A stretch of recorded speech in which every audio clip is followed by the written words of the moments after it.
2032 का क्या हुआ? नियोजन नीति बनाना होगा,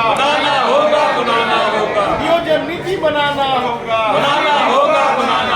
झारखंड सरकार होश में आओ। झारखंड में इम्पोज करेंगे लाके, तो आप ही कल बताइए किसने विषय शुरू किया?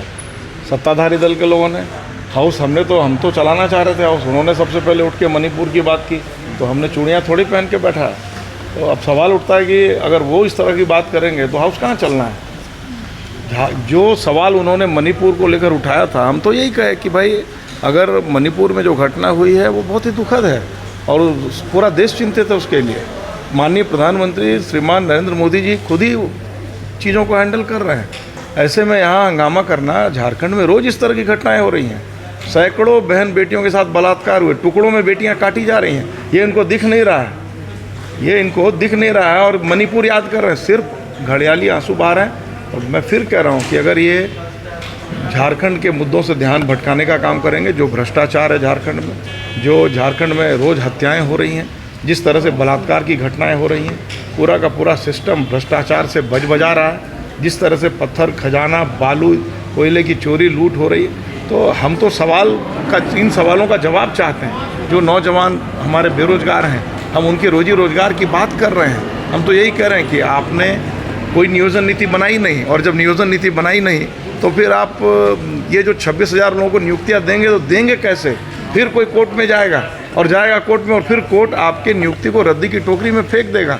फिर आप कहेंगे कि बीजेपी वाले ने इसको हाई कोर्ट में किसी को भेज करके और इस नियुक्तियों को रद्द कराने का काम किया।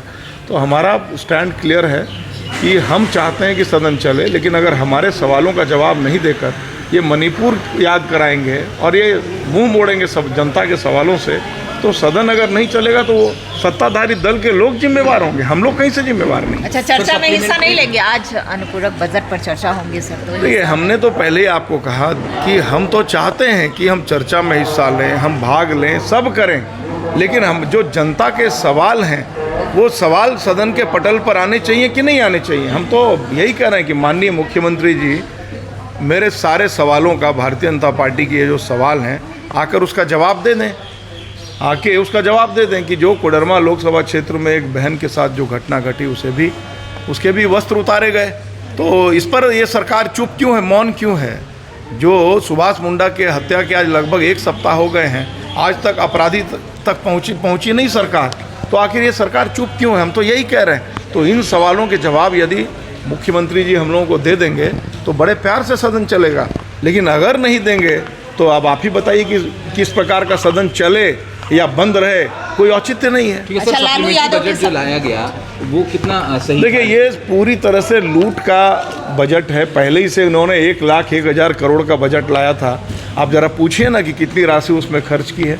तो ये ऊपर से और जो सप्लीमेंट्री बजट आपने लाया है, तो इसका अर्थ सीधा यही है कि वो जो लूट था वो कम था, वो राशि कम पड़ गई। अब थोड़ा और लूटेंगे और लूट करके अपना खजाना भरेंगे, स्वयं का खजाना भरेंगे, भले झारखंड की जनता बेहाल हो जाए।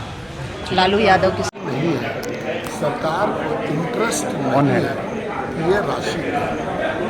अभी तक राज्य में हमको लगता है कि बहुत बड़े संख्या में किसान हैं जिनका धान का खरीदी पिछले साल किया गया है और आज तक उसको मुआवजे की राशि नहीं मिली। 1 साल होने जा रहा है, जबकि इनकी योजना 7 दिनों के अंदर हम भुगतान करेंगे। इस साल भी है, ये तो केवल औपचारिकता के लिए घोषणा है। इनको किसानों से कोई मतलब नहीं है, आदिवासियों से कोई मतलब नहीं है। जो लोग अपना जीवन यापन कृषि से करते हैं उससे सरकार कोई लेना देना नहीं है। इस वक्त की परिस्थितियाँ देखकर के सरकार को क्या सजेशन मिलेगा? लेकिन तुरंत 2 काम इनको तुरंत करना चाहिए। एक तो ऑल्टरनेट जो क्रॉपिंग का पैटर्न है, अगर धान का क्रॉप फेल हो रहा है तो उसके जगह पर किसान क्या कर सकते हैं, ये तुरंत इनको कार्रवाई करनी चाहिए, पहला। और दूसरा, राहत राशि का वितरण तुरंत करना चाहिए, नहीं तो बहुत सारे किसान बाध्य होकर के आत्महत्या जैसे कठोर कदम उठाने की तरफ अग्रसर हो जाएंगे।